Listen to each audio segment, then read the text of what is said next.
Merci pour ton amour. Alors, je ne vais pas être loin, mais nous sommes dans la fin du temps. Alors, mais la volonté du Seigneur est que nous prêchons la parole de Dieu. Nous devons insister de prêcher l'évangile à tous les temps, dans les temps et hors des temps. Alors, Jésus prêchait la parole de Dieu, mais j'aimerais vous dire que je me dois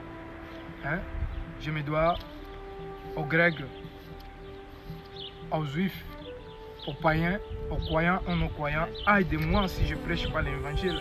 Selon les Romains chapitre 1, verset 14. Donc nous devons prêcher l'évangile et tout le temps et tous les moments pour que le monde soit sauvé. Parce que le monde il est contrôlé dans l'empire du diable. Jésus l'avait dit que ce monde il est contrôlé pour le diable, pour le prince de ce monde qui est le diable. Nous connaissons. Alors la Bible dit dans les Romains chapitre 1, verset 14. Jusqu'ici, je me dois aux Grecs et aux barbes, aux savanes et aux ignorants. Dans le verset 15, il dit aussi j'ai un vif désir de vous annoncer aussi l'évangile à vous qui êtes en Rome, car je n'ai point honte de l'évangile. 16 dit je n'ai point honte de l'évangile de Christ. C'est une puissance de Dieu pour le salut de quiconque croit. Des Juifs premièrement, puis des Grecs.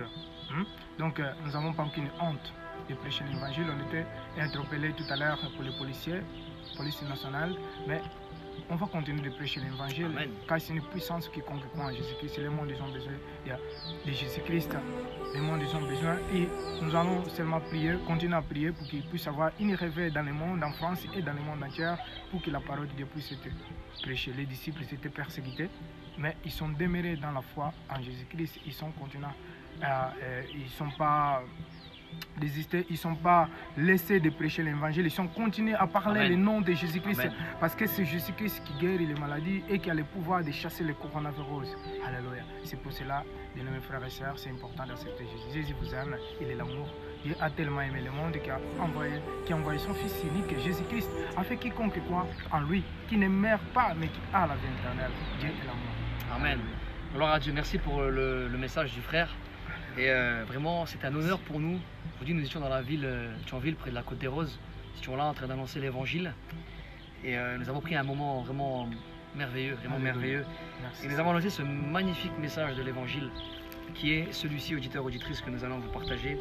Dans Romains chapitre 5, verset 6, il dit « Car lorsque nous étions encore sans force, Christ, en temps marqué, est mort pour des impies. À peine mourrait-on pour un juste, quelqu'un peut-être mourrait pour un homme de bien. Mais Dieu prouve son amour envers nous, en ce que lorsque nous étions encore des pécheurs, Christ est mort pour nous.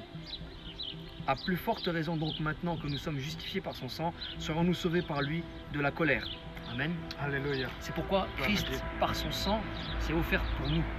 Et nous sommes tellement reconnaissants de cet amour qu'il a manifesté pour nous. Amen. À la croix, que nous sommes comme poussés par cet amour à aller dire aux personnes dehors qu'il y a un sauveur qui est magnifique, qui est merveilleux, qui est rempli d'amour et qui a donné sa vie. Et pour vous aussi, auditeurs, auditrices, il a donné sa vie par amour. Et il a prouvé son amour envers nous. Et alors que nous étions perdus pécheurs, il a été crucifié. Il l'a fait pour nous. Et il l'a fait pour toi qui écoutes ce message. Et vraiment, nous sommes honorés de porter cette parole aujourd'hui devant toi et d'avoir annoncé le message dans Thionville. Voilà, je vous dis merci beaucoup et on vous dit à bientôt pour un prochain partage. Salut tout le monde. Ciao, ciao. Que Dieu vraiment vous bénisse. Soyez courageux et continuez à prêcher l'évangile dans les temps et dehors des temps. Amen. Gloire à Dieu. Ne soyez pas effrayés. Dieu il est là et pouvoir pour nous. Alléluia. Amen. Amen.